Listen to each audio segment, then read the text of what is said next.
I shouldn't. Do it. And welcome to the swamp. The swamp is an acronym. Stands for some whack-ass movie podcasting. And that beautiful Emperor Palpatine impression wasn't me. I know, so hard to believe because I open these episodes with such brilliant impressions every week. Yeah. But we have our resident Star Wars guest, Henry, on this week. Hey. Thank you, as always, for being on our third installment of the Star Wars prequels that we have been covering. Some of you requested that we do this for Gaslight Gatekeep Girl Boss Month, and honestly, we were about to. Mm-hmm. But all three of us are together in person for the first time in months, and we thought that it would be a fun opportunity to do the third Star Wars. So for November, we're doing it Fuck It Month. We're just doing whatever the fuck we want. So we're starting off with third Star Wars. Mm-hmm. It feels long overdue, honestly. Honestly, this is like Gaslight Gatekeep Girl Boss Part 2. Like, we're, continued for this week especially, because this movie has so much girl bossery from Anakin. So much gaslighting also from Anakin, and a lot of gatekeeping. From everybody. From everyone, yeah. I think everybody gets a chance to gatekeep in this movie. I really like that. Yeah, it really goes around. Yeah. So the horrible theme we made you all endure for, like, the entire month of September, we're reprising it for this week. You thought you made it out? No. Yeah. I'm so honored to kick off Fuck It November, though. It's Fuck good, It November. It only felt right. Yeah. So I always kind of get to take a backseat in these episodes because this is maybe like the second or third time I've literally seen this movie in my life.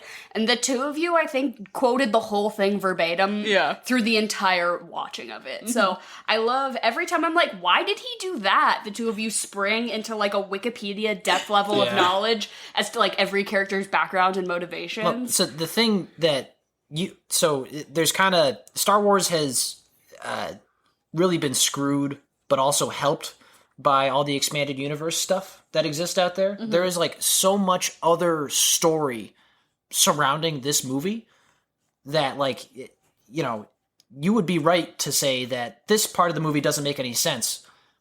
But other people, including Disney, have gone back and like tried to fix the stuff that doesn't make sense in this series, even though they were trying to explain something that didn't make sense in the original trilogy. Yeah. Like it's... I just know at one point you were talking about, like, 3 hours of this movie that got cut, then got put into a video game, and, like, they're just all sorts of, like, if you happened to consume every piece of, like, supplemental media, you would really get everything, which, luckily for me, between the two of you, you basically have. Yeah. Mm-hmm. So I get the secondhand... knowledge of watching this movie with two people. I think the two of you are definitely my two favorite people to watch Star Wars content with, because I never have to, like, go without knowing. I never have to Google anything. Yeah. I just have to be like, who's that? And it's like... You'll have a name. Yeah. Stat. Agent Kolar, Yeah, we got you covered. So Revenge of the Sith, episode 3. I think, Henry, you could probably do like a lightning fast recap, right? Okay, yeah. I think the very first word of the title crawl really sums it up. It's just war with an exclamation point. That's what this movie's about. But basically, we start young Anakin and Obi, best friends, but Anakin has a scar on his eye now, so he's a little moody this movie. His hair a little longer, a little shaggier. He knocked up a senator, and then he has to go do a bunch of war stuff, and then he comes back and reaps the consequences of pregnancy. And that's kind of the whole film. That's the whole movie. Basically, yeah. Is to pull out. Well, yeah, George Lucas is sending a very clear message. Pull out in situations of war. Yes. And pull out in situations of pussy.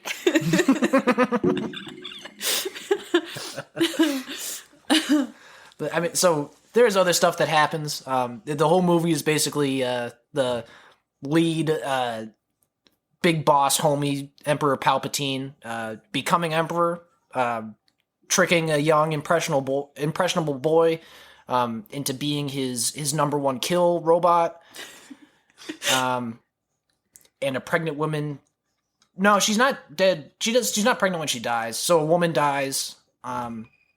And also gives birth. And a robot suffers trauma. And that sums it up, I think. There are several robots that suffer trauma in this film. To which one are you referring? R2.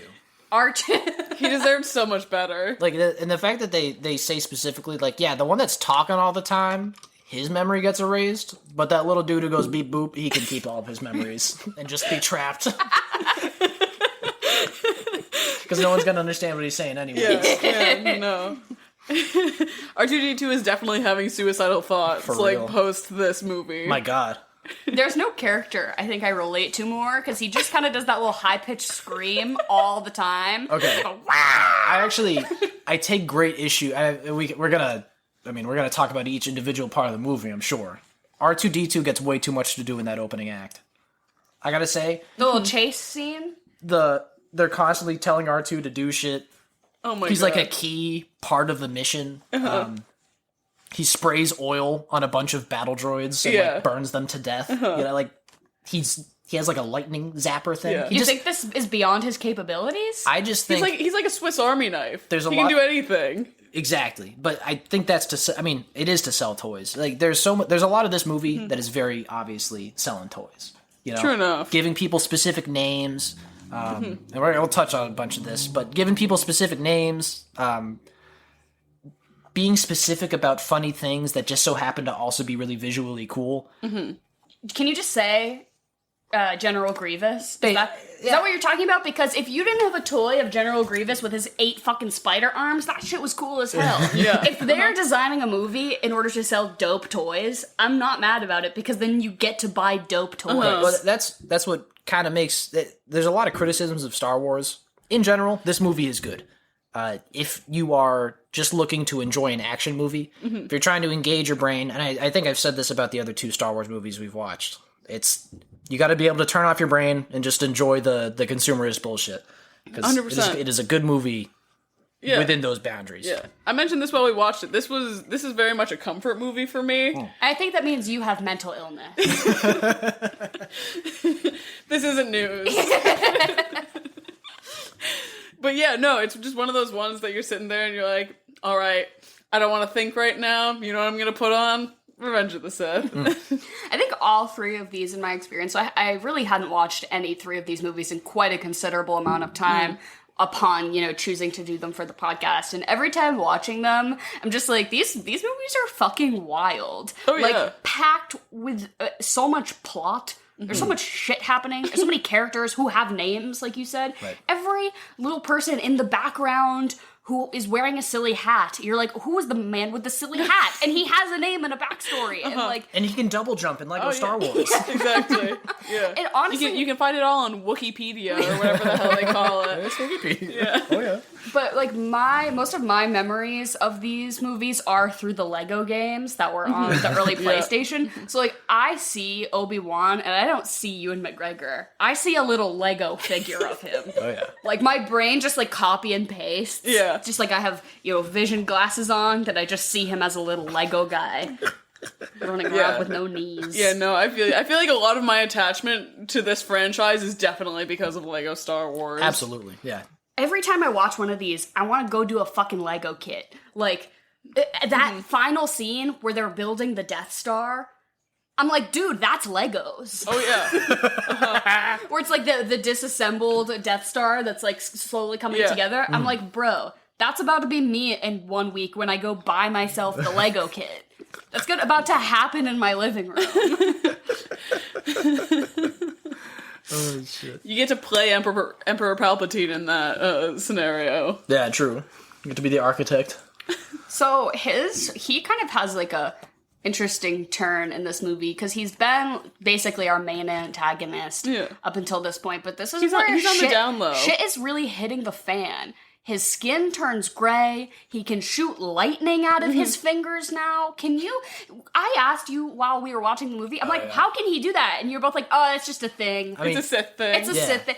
How? Is he a human person? yeah, he is for sure a human dude. The way I have seen it explained is that when you're channeling the dark side, it has negative physical effects on your body because you're like corrupting something, like some sort of energy that is based on life. So you start to look all fucked up. When Emperor Palpatine turns all wrinkly, it's not from his own lightning, but it's from him actually like it just being able to use the dark side again finally after such a long time of like hiding it and all that. And I think it's also why, if you notice in that scene, you know, after Mace Windu is dead, Palpatine's voice goes through all of these crazy like voice modulations. It almost sounds like they're like moving a slider up and down. You know, it's because he's like taking his first breath of fresh air after being able to like be his true Sith self again. Okay, but that does not answer my question. So if you decide to be a bad guy, you gain lightning powers? Yes. The simple answer is yes. Basically. That's wild. Yeah. I mean, no, but yeah. Yeah, no. My favorite thing about his look in that, and one parallel that I draw, and especially with it sort of being like, okay, he's been like concealing himself for a long time, my head went to like, you remember in SpongeBob where there's that one episode where Mr. Krabs like molts? Yeah. Preach it. So he's shedding that exterior that he's created for himself. And then he also looks like a molted crab afterwards. I love that you didn't just say like, hey, you know how like snakes and crabs shed their skin? Nature, that's the thing that happens? No, specifically SpongeBob. Yeah, I do understand. I will say I've only known one creature to molt. I love that you bring up the change in his voice though, because that's the part that gets me so much. Like when Yoda shows up and at the end and he's all fucky and he's like, Master Yoda, and he's like doing this whack fucking. I'm like, does exerting your Sithness give you like vocal fry? I guess so. I mean, that is the most evil way to talk. You know? Like a little wicked witch. Master Yoda. Master Yoda. No, I remember I wrote down capital LUSH lush. I don't know, like I don't think that word is actually like descriptive of that, but when he's talking and he's really like feeling himself, he is like he's drunk off of that. You know? Like, Oh yeah. that is a lush performance by Ian. We talked about this while we were watching it. One of the scenes where he's like telling Anakin about like the dark side. He's like, Oh my god! have you heard the story of Darth Plagueis the Wise? And you said it. He's like he's trying not to lick his lips. He's turned on by the dark side. There's so much like sexual energy coming off of Ian McDermott in that scene. It's great. This movie is horny. Yeah, This is a horny film. Very horny movie. big time. And the only two people who have no chemistry Are the two that are supposed to. are the two that are supposed to be in love. Are Hayden Christensen and Natalie Portman. Portman. Yeah, I'm getting nothing from them. She's like, Annie, I'm pregnant. And he's like, that's really great. And she's like brushing her hair, and he's just like staring at her with dead eyes. Yeah. Can we talk about that for a minute?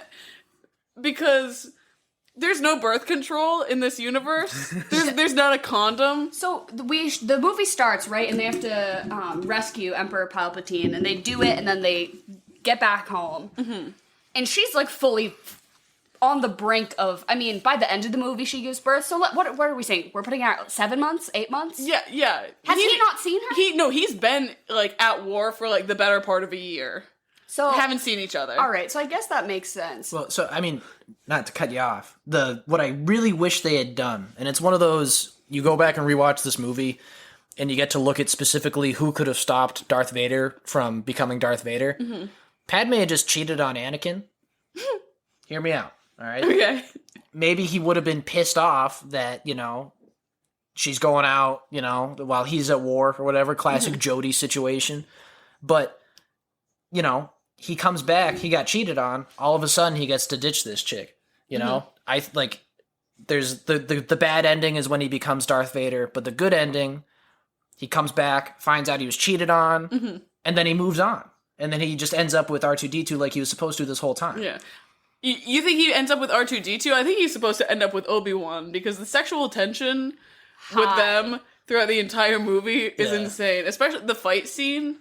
Yeah. They're begging to kiss. Their lips inches away from each other. Anakin's surrogate daddy. Yeah, the way they're yelling at each other, it like always starts off with like a little bit of a sexual grunt. Like it's really coming from deep in the chest, and not in a fighting way, in a sexy way. And it really doesn't help that Hayden Christensen has on like sexy boy guy liner, and it's like dripping in sweat, and it's like panting the whole time. His eyes look like cats. Yeah, he's not helping his situation. Obi-Wan's supposed to kill him, and he's like, "Oh, you're putting me in a really tough place, buddy." You pointed it out that he doesn't have a drop of sweat on him either. Yeah. Zero effort. It's not on the planet. Anakin looks like he just drenched. he just ran a triple marathon. What are those Ironmans? Where you bike and you swim? He just did one of those. And Obi-Wan just got back from the spa. This is what this looks like. He's like a little Dewey at best. The duality of man, really. Right. I will say this is one of the best fight scenes in all of Star Wars, and maybe in all of film. It's so good. You mentioned how they those two actors were so coordinated and had practiced it so many times that they had to actually slow down the film. And it's already so fast when you watch it. Insane that they were going faster than that, because I know for fight scenes a lot in post they speed it up a little bit to make it look more impressive. It's fucking wild to me that the two of them had all those moves down so good. I guess it's because you also have to know the choreography so well if you're also going to give emotion and deliver lines. You have to have chemistry there, in my opinion. And that's why it's so hot. Yeah. And that's why I'm sitting there watching it, and I'm like, they definitely fuck. For real. Well, and they had to put that right next to the geriatric-ass fight scene between... Right. Like, that fight should have been so fucking cool. Between Mace Windu and Palpatine. Like, it... Oh, I thought Mason Palpatine? I thought you were going to say Yoda and Palpatine. No, Yoda. Because that fight scene also kind of slaps. No, Yoda and Palpatine's cool. And, that is, that scene, they're in the same scene together. But right before that scene is the Mace Windu one. And it's just, two, 50-year-old dudes who are just, not really trying to swing a stick around, you know? If you just look at the choreography in that scene compared to the Hayden Christensen, Ewan McGregor one, it's hilarious. Oh, yeah. They're moving like 50-year-olds, you know? Hey, that spin that he starts off with, though? My God. That fucking corkscrew? Dope. Best scream in all of Star Wars. Fucking Wilhelm scream. I want that Palpy scream. And all of his facial, what did you say that actor's name is? Ian McDermott? Ian McDermott fucking serves face in these scenes because he's fully fighting, and they probably use a body double for most of it, for all the, the really physical stuff. But he is, wide-eyed and bushy-tailed serving face in these fight scenes. He's, doing a little smirk, and now he's surprised. Now he's scared. Yes. Feels like he's doing an acting class. Yeah, right now he lets out a little snarl, then a yelp. Bring it back. No, give it to them. Yeah, you could have done this whole fight scene just as a close-up of his face, you didn't need to show anything else. But also the way he completely takes out 3 Jedis, it is nothing. Like a hot knife through butter. He just slashes them. Zero effort put in. And then Mace Windu has to do the rest of the fucking heavy lifting. Those are supposed to be, the top dudes, too. Those are all members of the Jedi Council, You can't do shit. They're not bringing amateurs to this battle. You need your heavy hitters. Yeah. And in under 30 seconds, 3 of them are dead. Yeah. But, you're telling me at that age, Emperor Palpatine still has good knees? You're telling me that man can get into a deep squat? Okay, if he... Sith knees. Sith knees. You want to talk about someone's knees, though? Talk about Yoda's knees. Oh my God, the that way man's he doing flips, little flips. The way he flips in that. I thought originally. Hey, Simone Biles could never. For real? Hey. But you said geriatric fight scene, and immediately I was like, Yoda and Palpatine? That fight scene fucking slaps, because it's just Yoda doing triple backflips with a fucking lightsaber. There is the best flip in this movie, as good as Yoda's are. The single front flip that Count Dooku does, so slept on.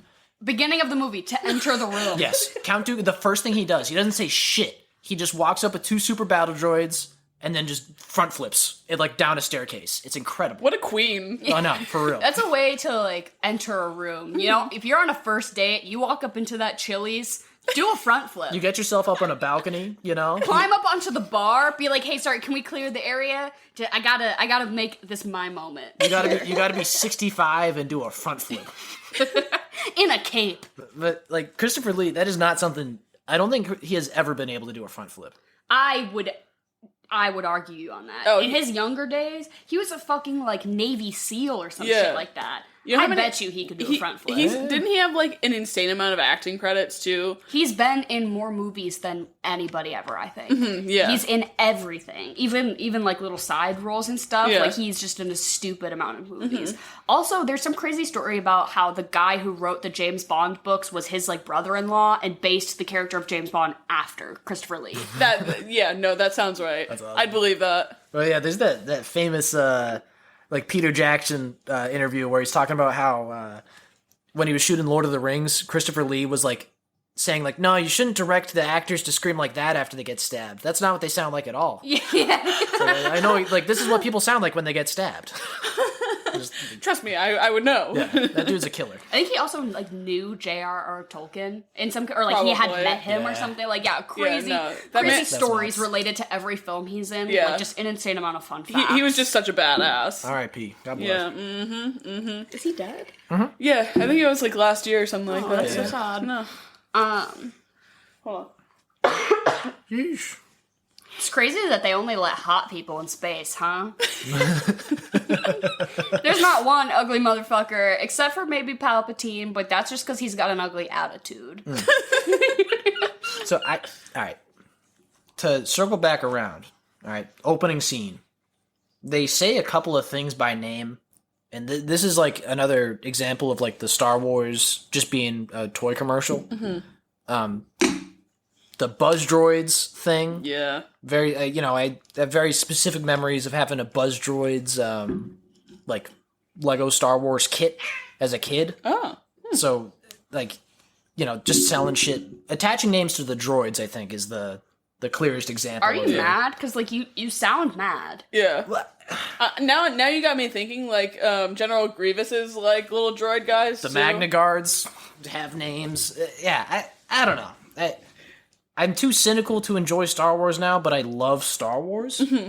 General Grievous is literally a bionicle. Like, for real. The way his arms fold up into his own body in such a precise and beautiful way. Yeah, how can you not design a toy about it? Well, yeah, he's modular in the same way a toy is. Like they are the exact same. That fight scene. There's so many fucking good fight scenes in this movie because that one, when he whips out 4 lightsabers and he sucks ass and loses 3 of them in like a minute. And then he's like, plan B, spider mode. And he turns into a spider. And then plan C, Beyblade mode. He gets inside a fucking Beyblade and starts spinning around. Man, I like General Grievous to me, I go back and forth on because people have tried to justify his existence in general, saying like, he's trying to show you what Darth Vader is going to be or whatever. There's that whole, a lot of people have said things like the main villains from Star Wars movies are, they're like representative of Anakin's journey to becoming Darth Vader. It's like Darth Maul is like his rage and anger. Count Dooku is like his tactical something or other. I don't know. But then General Grievous is his robotic form. This feels like it's reaching. People are just trying to give a lot more meaning to Star Wars than like is really necessary. Yeah, and realistically, or warranted. That's like a Facebook infographic, Like, yeah. Someone's uncle made this. Yeah. I am mad about it, though. I really do like the General Grievous character here. Especially at first, I was like, dude, why does he have bad posture? He's a fucking robot. And the two of you were like, shut the fuck up, Dara. You don't know jack shit about Star Wars. And it turns out he has human body parts in him, which is fucking cool. But also, why are they not protected a little bit better? And riddle me that. Obi-Wan sticks his thumbs in there and pries it open like a can of Chef Boyardee, cracks open his... center cavity. He's just reveals his fucking lungs and heart and nervous system. He's got like a bag of jelly in there. That's what it looks like. He's got like a bag of jelly with a heart in it. You can't tell me that you built a whole ass robot using a few body parts of a man and you couldn't protect them a little bit better.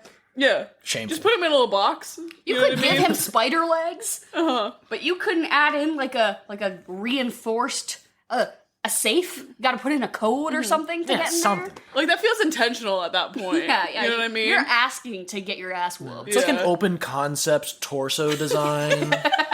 It's really modern. Yeah. It's really Yeah. clean, very minimalist. Yeah, no. I will say with that whole infographic thing, they might have a point because that man does have, like, it's the breathing sort of thing, which very much, like, sort of, I think, alludes to the Darth Vader thing. He's wheezy greasy. For real. Which you, interestingly, I was like, why is he coughing? He's a robot. And you're like, no, he has real lungs. And I was like, huh, interesting. And you mentioned that there's like something in some video game or like prequel series where they explain that like his thing got crushed. I don't know. Talk about that because I think that's cool. I may have brought this up on my other 2 episodes. And I think it's just because it's my favorite piece of Star Wars media. But the dude who made Samurai Jack, or at least the guy behind the art direction, made this series called The Clone Wars. I think it came out in like 2004. There was a movie, right? So The Clone Wars animated movie, but it was related to the TV show, right? something that was intended to be a series ended up being released as a movie because Okay. it was supposed to be like individual 15-minute skits on Cartoon Network. But most of the way you can consume it now is just in a box set or like one single CD. Okay. So they play out as 1.5 hour long movies of individual like 15 to 20 minute skits. Okay, it makes sense. And in one of them, they show a good deal of Grievous before his lung injury. He kills like 10 Jedi. As like a human person. No, as a robot. So General Grievous is a robot for the entire length of the Clone Wars. Okay. Yeah. But he is a much cooler robot before. So He's got good posture. yeah, Emperor Palpatine, or not yet. Chancellor. Palpatine. Yeah, I guess. Wait, it doesn't have another name before it? He's a first name. Sheev. I don't know. Fuck it. Yeah. He's on General Grievous's ship because the closing scene of that Clone Wars series from 2004 is Grievous kidnapping Palpatine to bring on his ship, and Mace Windu crushes his chest just as Grievous is getting on his ship with Palpatine. Which is cool. So that's why he's wheezy. Right. See, it's that so injury is like brand new when he gets it. I'm so impressed with how seamless they always make. I mean, it's not seamless because you have to be consuming all of the, the fringe media to really get these sort of insights. But I always think about the way that like Rogue One leads right into episode 1. Beautiful. So yeah, like so satisfying and good. And all those little things, like that explains why Palpatine was on Grievous's ship and all of that. And you really just get such a deep inside picture, whereas they could be making all these side series that are kind of just showy and not actually getting into the true. I mean, there are whole fucking books about Star Wars. Oh, yeah. They're great books. Books and books and books. So I think it's cool that they're actually paying attention to connecting the puzzle pieces together to create a full story rather than just being like, guys fighting. Yeah, I no. don't know. It just sucks and it's really tough because like there's a lot of things that like Disney like won't pick up or like won't put in their bang, so it's technically not canon and all that shit. And there's so like piles and piles of media like that just don't like connect almost, you know what I mean? But it's there. You just have to actually look for it, which is a little bit of a pain in the ass. But like Star Wars gets a lot better when you actually like decide to like dive deep into it, I suppose. Which sucks because like you shouldn't have to, but like you kind of do. It's one of those things that the setting is so interesting that you just want to tell stories in that setting. You bring up a great point about all the legend stuff that got, non-canonized or whatever. Yeah, they just blew it off. Yeah, great example of that is Darth Revan, who is a character. I'm sure, Dare, you've probably never even heard of Darth Revan. And he's got like... Dara, you're a fucking idiot who doesn't know jack shit. Dare, you're fucking stupid as fuck. You don't even know who Darth Revan is. You're dumb as fucking hell. Who's Darth Revan, Henry? The coolest motherfucker alive, Enlighten obviously. me. Well, So he's another Sith, right? yeah. Because they're all Darth something. But, I mean... I don't even want to bring him. I shouldn't even talk about him because there's too much to talk about. But he's one of the We're most... gonna go down a little wormhole. He's one of the most popular characters in Star Wars media that doesn't have a quote official canon appearance, and he's got hours of content about him, like hundreds of hours of media and books to consume about him that aren't technically part of the Star Wars canon that Disney will probably touch at some point. Yeah, I think Disney acquiring Star Wars is certainly a blessing and a curse because Disney as an entity is just overall a little bit questionable, and I don't know. I think a lot of Star Wars fans hold a lot of things very near and dear to them that Disney will never, service. Yeah. But we also get really good shit like all the miniseries that are coming out. Yeah, exactly. And now they have the money to actually produce content very regularly. Yeah, I'm pumped about the new Obi-Wan series. I'm sure you guys are too. Yeah. Ewan McGregor reprising this amazing role. Ugh. Y'all know how we feel about Ewan McGregor on this podcast. Yeah, no. They're also making an Ahsoka series, which it just came out that Hayden Christensen is going to be reprising his role as, fully as Anakin Skywalker, not even as, Darth Vader, which he's doing in the Obi-Wan series is he's playing Darth Vader, but he's going back and being Anakin, which is going to be really interesting and just fun to see. I hope this comeback really serves him well because he deserves it. He got so much shit for this movie, and honestly, I think it goes to show that anybody who was upset about his performance, in this film especially, I believe it was the third one, where everyone was like, he's a shit actor, this movie was garbage, his character is shit, Hayden Christensen, you're canceled. And then he basically didn't really act super seriously again for quite a while. Yeah. He was in a couple movies and side stuff, but I think it just shows that those people didn't understand the difference between bad acting and bad writing. Yeah. Right, because bad directing too, it's I think he was fucking fine in this. I thought he was good. Yeah. He gave good he was serving face, he was serving body. Certainly serving body. No, but his delivery for what he was given was good. He had really good, I don't want to say really good, but decent line delivery, enough that it's okay, it's fine. But it's just trash what he has to say. Yeah. It's so bad. I try to ride a line between I love Star Wars, but I think the movies are pretty bad. As someone who's critical of movies, they're not good. But I don't. Why do they make me so happy though? Yeah. Why are they so good despite not being good? Yeah. Having a relationship with Star Wars is tough. Yeah, it's weird. Well, I think this podcast is certainly a champion for something doesn't have to be good for you to enjoy it. Absolutely. Yeah. I think that's our big staple here, and some of the worst movies are some of my favorites. But I was so impressed with a lot of the graphics in this movie. The fight scene with the lava got a little shaky, I'm not gonna lie. Some of those renderings of lava while they're floating on those blue robot things, I was like, you're really showing your 2005-isms here. But there were some moments where I'm like, if this movie fully came out, maybe not today, but maybe 5 or 10 years ago, if this came out in 2015, it'd hold up. I would be like, yeah, this looks fucking good. I was very impressed considering this movie came out in 2005. Yeah, there's definitely as far as visual effects are concerned, the green screens are not as bad as they were in the previous movie. Absolutely. Yeah. Episode 2 green screens are very, very obvious, and they are part of every scene, so it's impossible to ignore. Yeah. But the clones too. Any scene where the clones have their helmets off and it's not just one up close shot of Tamara Morrison, it's bad. They look like they have robot face. It's hard to explain why they look so bad, but they smoothed out people, digitally smoothed faces. Yeah, they just face tuned the shit out of everyone. Yeah, it feels like they have physical people standing where the clones are, and then they just with 2005 technology copy and pasted. Yeah, well, wasn't it a whole thing too? No one was actually wearing a full clone suit. Yeah, they only made helmets and boots or something. Yeah, something stupid like that. Yeah. Ugh. Which, I mean, you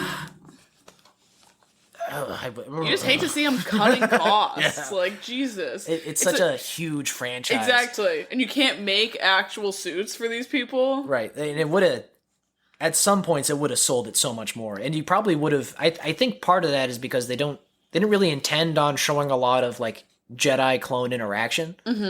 Yeah. Which I wish they had done. I wish they had I think the lack of clone personification, I don't know if that's the word to use, but they don't really give the clones a lot of time in the limelight. And I think that's to their detriment because in other Star Wars media, clones are especially in the Clone Wars series, clones are given a lot of personality, and like they're really likable, and like the Jedi genuinely love the clones, or at least some of them do. Yeah. Genuinely love the clones that serve under them. And then on a dime, they flip and kill them. Yeah. But I think the cooler portrayal of the clones is just as like cold, robotic, you know, what they are, genetically engineered killing machines that just do whatever one person tells them. They do all this stuff in the animated show about how they have an inhibitor chip installed in their brain at birth that Palpatine actually flicks on when he orders 66 when he 66 is the Jedi. And I think it kind of that inclusion into the canon has sort of weakened the clones in a way, you know, because it's like it wasn't their choice to kill all the Jedi. It should have been like from the jump. The clones know their job is to eventually kill the Jedi one day. I think that's a much more interesting portrayal. But I think they had to pull the wool over the eyes of the audience too. So if they revealed that the clones were evil right away, you know, it's not as surprising when they start trying to kill Obi-Wan. Yeah, no. Speaking of flipping on a dime, Anakin literally takes him maybe 15 minutes to come to terms with the fact he's like Hitler.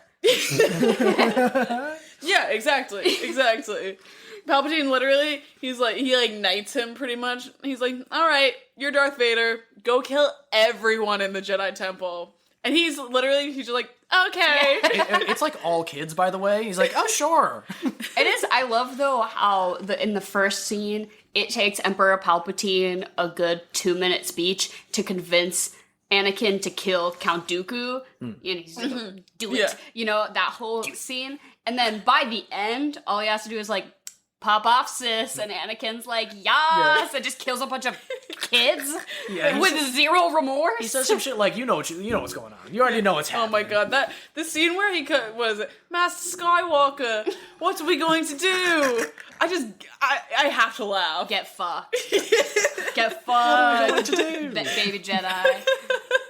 But I think it's a pretty good representation of how people in real life will use a small, trivial fact as a blanket excuse for behavior. Like, he's basically saying, I'm doing all of this to save Padme and my baby. Yeah. But, like, you're killing hundreds of people in the process. So it's not as simple as that, you know? Right. People will... I think that's a really great, like, political... or like how people go into huge fits of rage and can use one thing as an excuse where it's actually a lot bigger than that. I think this movie is...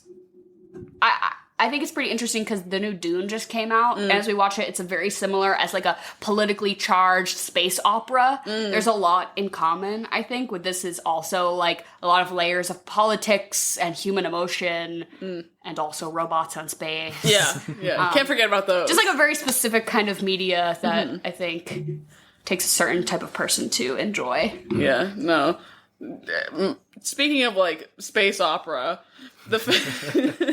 I love that they included that scene. An opera. There's actually an opera in this movie. Is when like Anakin and Palpatine are having like this very deep like talk about like the dark side and everything like that. And there's an opera going on. You looked at us and you were like, "What are they supposed? Is this supposed to be a sport they're watching?" It was like a glowing blue orb with like little sperm shaped things kind of dashing in and out of it. It's like glowy snakes jumping from water ball to water ball. Yeah. That's what it looks like to me. I'm sorry. Glowing orb and sperms was not close enough to snakes and water balls. Tell them they look like sperms, though. You know? They were a little slithery. I don't know. Anyways. They were orange. They were pink.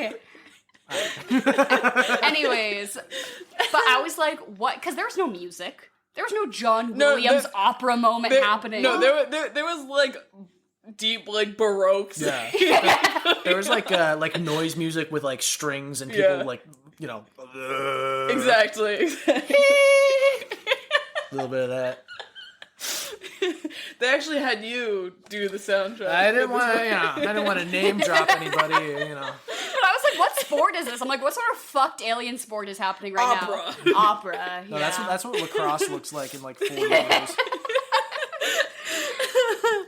Do we want to talk about Padme for a minute? Because I know we touched on it a little bit earlier, but Padme in this movie's whack as fuck. She's the fits lacking. Women on the asteroid. As the look queen of the prequels, she left me desiring more. She was outdone this movie by Emperor Palpatine. Oh my god. That's a hill I will die on. Right? His puffy sleeves. Gladly. Outstanding. Yeah, no. The only time she served a good outfit was when she was dead. Yeah, right? Those flowers in her hair. Even then, weak. All Yeah, like, right. Step it up, girl. Considering what we've seen her pull out before, pregnancy is no excuse. If any, have you seen Beyonce? Beyonce's pregnancy photos and outfits that she has rocked? Outstanding. Padme, you have no excuse not to accentuate that bump, to create some sort of glass dome of like interwoven something or other. Incorporate a laser, you know? Do something. My issue with Padme in this movie is that she had such potential, especially after the last movie kind of thing. And she's just in her flop era in this movie. It's hard to see. It's hard to watch. Part of it for me is that pregnancy is a horrifying thing. She's calm as fuck though. Anakin, so imagine you tell the, person who impregnated you, hey, I'm pregnant, and he stutters, chokes, and then 20 minutes later says, hey, I've been having visions and you're gonna die during childbirth. She takes it like a champ. She's like, ha ha ha, Annie, you're so funny. Yeah. Those are silly dreams. I'm gonna be fine. And every time he brings it up, she's like, it's literally gonna be fine. If I was pregnant and I even thought about that, I would lose my shit. The thought of being pregnant is terrifying. Yep. Padme is taking it like a fucking champ here. It is kind of weird. Like, Anakin and Padme don't really get a lot of interaction in a movie where the entire reason he becomes Darth Vader is because of his relationship with Padme. Natalie Portman feels like she's hardly in this movie. And I said this while we were watching it. If she showed up, she had maybe like 7 minutes of dialogue or something stupid like that. She cried, screamed, died. Got choked the fuck out. Yep. And then gave birth. That was it. She was there for maybe a week of filming, Natalie Portman, and then she just went back to Harvard. And this is light work. And then she made like $10 million. I can see that a lot of the criticisms leveled against episode 2 is that Anakin and Padme's dialogue is shit. So maybe they just made the decision to We just won't put any in. Just fuck it. We just won't put it in there. Yeah. Do you think it's just because those two actors, like, the writing is bad, but, like, B, they also didn't really have any chemistry? Because literally, it's so unbelievable to me. Every time they're on screen together, I'm like, can you at least pretend to like each other? It seemed like, because, like, if you watch, like, the behind-the-scenes stuff, because there's not so much behind-the-scenes stuff for episode 3, but there's certainly, like, a handful of it for episode 2. It seems like they had, like, enough chemistry for it to, I mean, like, you would hope for it to translate on screen, and then it just didn't. I really think it was just a writing issue. That's some bad fucking writing. Like, it has to be that bad, yeah. If you give those two actors the right script and the right director, their performance is going to be much better. They definitely stand out on their own. They've both been in movies where they do a much better job portraying a very different character with a very different dynamic. You know? This movie is just not. They were set up for failure. I think they look embarrassing because they were given embarrassing things to do. Also, George Lucas fully put proficient in PowerPoint on his resume and felt the need to defend that stance wholeheartedly. He's like, nobody will question that I lied on my resume about PowerPoint. It because feels it was a little bit distracting in the first ones, I will say. This one, every single cut in between scenes was a different motion of, like, now we're gonna swirl down the middle. Now it's gonna be 18 different hexagons that break off into different directions. They just went off down the list of, like, all the most basic PowerPoint transitions. What the fuck was going on here on this day? I think that's one of those things that's like a leftover relic of the original trilogy that they just kind of kept in to justify that decision being made in the first place. You know? But even those were like left swipe or right swipe. True. These are like 42 cubes are gonna rotate 6 times to piece together the next scene. Like, so, and you think, like, what if they did this in other movies? Schindler's List. A wipe. A wipe, or like the little swirl down the middle, or something. Like, I just cannot. and they happen quickly and in the context of a multi-million-dollar movie. Like, everything else around it, like, the VFX in this movie is impressive, you know? Like, everything else around it looks good, and then, you know... There's that. They just take a shit on the train. I just had to bring it up. It just, I could not. It's the one thing that really took me out of it. Oh, 100%. That's valid. Yeah. One of my favorite thoughts about this movie is, I was sitting there, I was like, everything, all of this conflict could have been avoided if Anakin went to 2 therapy sessions. If Anakin posted once on the Am I the Asshole thread on Reddit and said, I've been bullying my senator girlfriend who is now pregnant, but we gotta keep it a secret. And also, I'm about to abandon my mentor and all of my friends. Am I the asshole? And everyone would have torn him to bits, and then he would have known his place. I just killed a temple full of children to save my fiance. Am I the asshole? Yeah. They could have avoided an entire genocide. But I guess part of the thing is that it was like, that was always going to happen to Anakin one way or another. So, like, whatever the reason may be, it was going to go about in the way it did. Yeah. Unfortunately, it did feel pretty forced. You know what I mean? Hey, nice. Yeah, you mentioned earlier that there's no birth control. Can't he just, like, use the Force to pull the sperm out after? Scramble that little thing up. I'm sorry, yeah, he nutted inside her and then just let that shit sit. Use this Force scramble on and her then uterus. acted confused and a little upset when she said she was pregnant. Dude, Force pull that shit back out. Yeah, right. Put up a little wall of... Right? There's that one line that Padme had. She was like, maybe we should tell Obi-Wan, maybe he can help us. And I'm like, yeah, he can make you a fucking appointment at Planned Parenthood. Maybe Obi-Wan can be the adult in the room for fucking once. I love, though, at the very last scene, so basically they keep this pregnancy a secret for, well, a quote-unquote, secret for, that it's Anakin's baby, basically, for the entirety of the movie. And then at the end, when Padme finally is like, I gotta go to Obi-Wan because some shit is about to hit the fan, he basically shows up, was like, sucks that your baby daddy is a domestic terrorist, huh? And then fucking dibs. Is like, huge bummer that you let some Hitler fasci guy knock you up. Jeez. Who could have seen this one coming, am I right? Deuces. Oh my god, he doesn't give a fuck. Deuces, I'm off to kill your husband. Yeah. Because she's like, it couldn't be Anakin. And he's like, I felt the same way, but we gotta get the fuck out of here. That baby also, that's gonna be a fucked situation. He said, bestie, I hate to tell you this. You're not gonna like what I'm about to say. But some of you are gonna be really mad at me, but it must be said. The guy liner has come out, and we all know what this means. I think, like... There's no turning back now. I think a lot of the Jedi looking stupid has... Initially, I think it's because this movie just is not...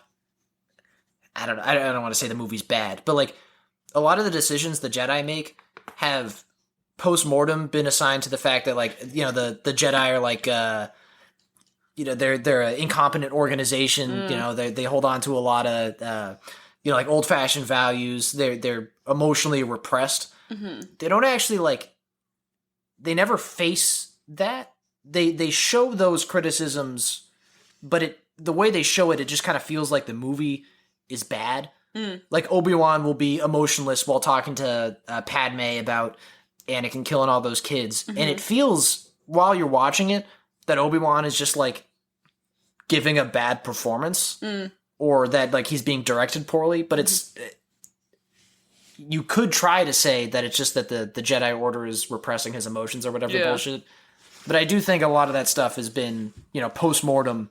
I think this movie has become better by people explaining stuff away, I think is what I'm trying to say. I think as a viewer, I find it entirely better to watch with the two of you telling me what the fuck is happening.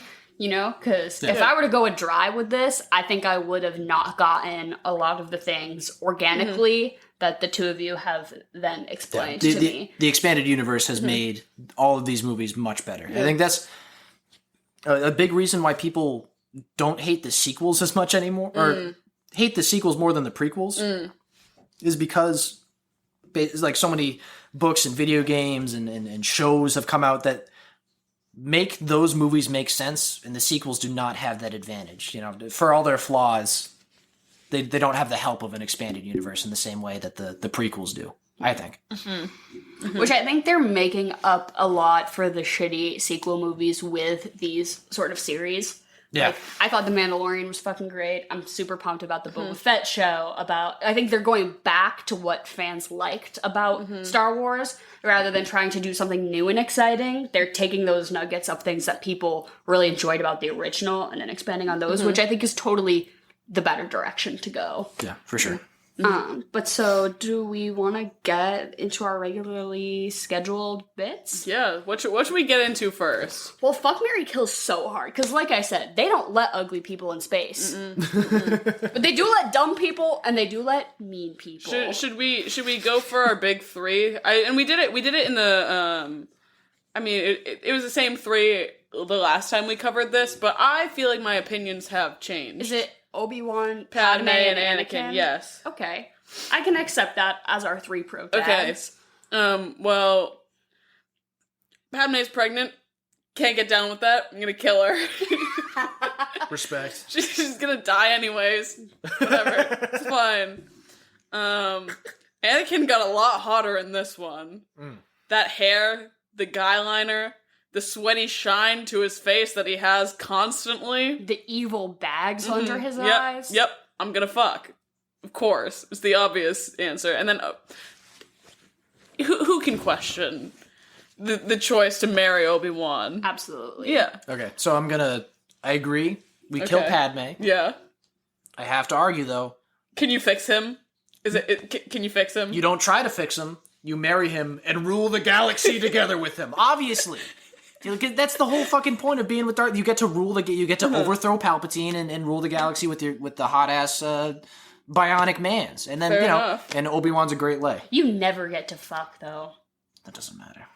The power. Is he like Darth Vader though? Yeah, absolutely. Like he's fully like. Well, you're marrying No, him. the events. You're marrying him. Yeah, it is. The events of the movie transpire in the same way. You know, you just get to you get to do a couple things in there. Emily, I couldn't agree with you more. You don't want his bionic dick, or no? You do want. I do. You do want his bionic dick. Sorry. Knee. But I couldn't agree with you more, Emily. I think that Padme's most interesting personality trait in this movie is her hair, which still sucks in comparison to her hair from movies 1 and 2. So, like, if your wife's most interesting trait is that she, like, is pregnant, sits on a couch, and brushes her hair, fuck that. So we're killing Padme. Yeah. Obviously, I like him a little unhinged. So I'm gonna fuck Anakin. But I want him to be sweaty. I want to be in a volcano. Yeah. I want to be role-playing as Obi-Wan. You're on that table that they were fighting on. Yes. Kind of Yes, absolutely. Yeah, you're smashing up the control panels. I'm wearing a prosthetic beard to really get into character. To get him in the mood, really. Parts of the installation are falling down into the lava. Exactly. Yeah, absolutely. Yes. Yeah. We both are holding lightsabers to each other's throats. It's really charged. Yeah. You do the mutual force push thing, together. Like, someone might die, but, like, that's really hot. I'm, like, quivering a little bit thinking about it. And then also the obvious answer is to marry Obi-Wan. Yeah, because down. who else? Who else? Mm-hmm. We know from context that he is a good lad. I have greater ambitions than the two of you. That's obviously. That's where we differ. Should we open this up to the full movie? Yes, because I'm going to fuck General Grievous and his spider arms. I just think he can do a lot there, right? He can rotate his wrists 360. That's all I'm saying. It just something about when he jumps into spider mode. I don't know. And then I'm going to marry probably still Obi-Wan. We love a good egg. And I'm going to kill, I don't know. Who am I going to kill? Who do I hate? Who do I hate in this movie? I guess we'll just kill Emperor Palpatine. Fuck him. I would fuck Padme and impregnate her, and then go on a... Dude, she's already pregnant in this movie. No, I would go on a year-long military campaign, and then I would kill Count Dooku, and I would marry Emperor Palpatine. Really and you're leaving Padme in the dust. You impregnated her, but then you... I'm just following my journey. Okay. I would, I feel like we talked about this last time we covered it, but I will be fucking Kiadi-Mundi. Because he knows how to lay choice. pipe, yeah. That big-ass forehead. For real. I think I'm gonna marry Yoda. The way he does those backflips, though, I don't know. I would love to settle down in a nice bog with him. Just hang out in the swamp. And wait for Luke to show up. For real. Like 20 years just Exactly. chilling. Yeah, it's great. Exactly. The swamp is the natural habitat of this podcast, obviously. This is true. Lest we forget. And then I'm still gonna kill Padme, because it's just... goddamn shame where she ended up. I love that scene where she's trying to hide behind the big pillar as they're all walking past, and she has, like, huge donut buns in her hair. Yeah, she thinks she has gold and black in her outfit. Right? Like, she's, like, trying to hide, and I'm like, girl, your hair's a national monument. Like, you're not being discreet. This is one of the wonders of the world, girl. Behind a pillar? And then, so, as far as food and drink... where would we go as far as thematically with this? Because I only have one contribution, basically. I have a drink. Don't know what to tell you what to eat. Yeah, so... I think this movie is a little spicy. It's a little horny. It's dark side shit comes into play. The first thing that came to my mind is you make it's a jalapeno margarita. Ooh. A little bit of spice. It's a margarita. It's nice. I don't know. It's a lot better than my suggestion, which is Lay it that, on me. A very iconic quote is when Obi-Wan says, like, only a Sith deals in absolutes. Ooh. Absolute vodka. You just do straight vodka shots. Got absolute brand. Yeah, no, fair enough.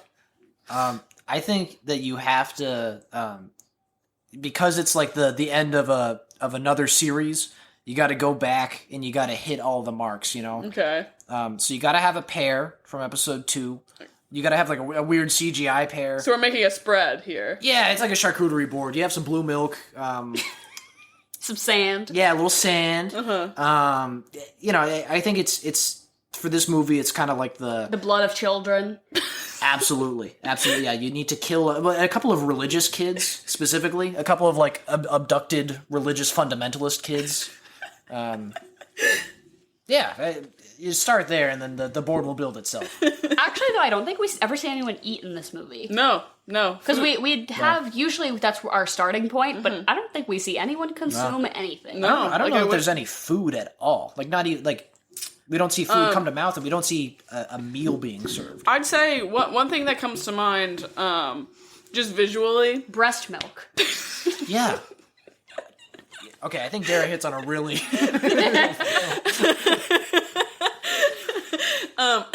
One thing that comes to mind, though, and I know Henry suggested charcuterie board. This is kind of in the same vein. I know we say it every week. It's not a charcuterie board, but you do fondue. Yeah. To me, the lava. the visual of lava really gives me that feel. I say you do fondue.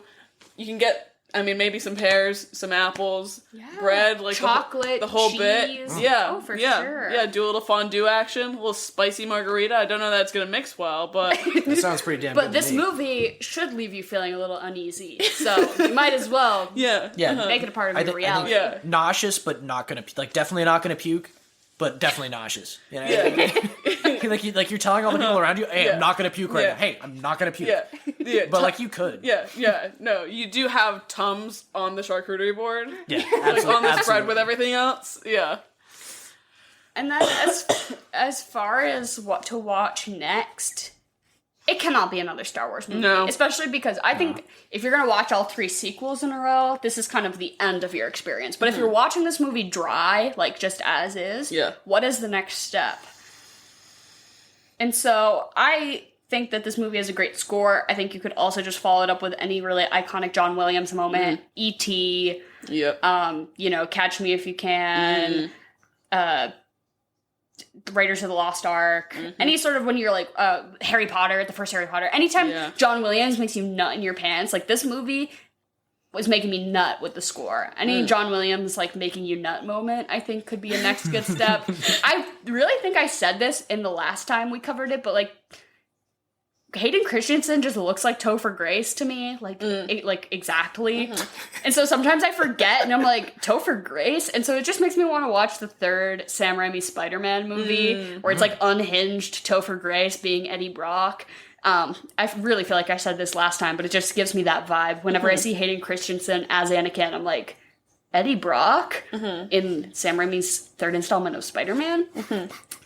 And so those are my 2 suggestions, I guess. They're pretty weak, but... I guess, I mean, going off of my food suggestion, so like I said, the visual of the lava kind of sticks with me. One thing that popped into my head, that you're also floating down a river of something that is not water. Charlie and the Chocolate Factory. I say you watch the Johnny Depp Charlie and the Chocolate Factory. This movie is pretty wacky, and that I think that you have to sway to the other side of the spectrum, but still, like, in that wacky sort of realm. I think you go for Charlie and the Chocolate Factory. It's also, like, still very in that fantastical vein kind of thing. So, something like that, yeah. For me, I think I agree with you, Derek. I think you need a palate cleanser. You know, you got to have, like, you can't do another Star Wars property. Nope. To me, pick any Adam Sandler movie and just watch that. The one, what's the one where he plays himself and he's like his female twin? Dick and Jane. I don't know if that's Jack and Jill. Yeah. Would be a great addition. The only Adam Sandler movie I think I've really seen is like Uncut Gems. Uncut Gems. But also the one where when he dreams things, or like when his kids dream stuff. Oh yeah, I know what you're talking about. Watch that one. Because a fun fact about me in this movie, this is the first movie I remember seeing in a movie theater. Interesting. And Wow, you were pretty young. 05? You were like 4 years old and you saw this movie in the theater? It's pretty violent. My dad is a true Star Wars. Star Wars. Anybody can watch Star Wars. There's fighting. Yeah, but it's like, there's no blood, though. Yeah, that is true, because when robots get killed... Well, they just get fire shooting out of their eyes. Yeah. And even when he kills they don't even really show him killing children, you know?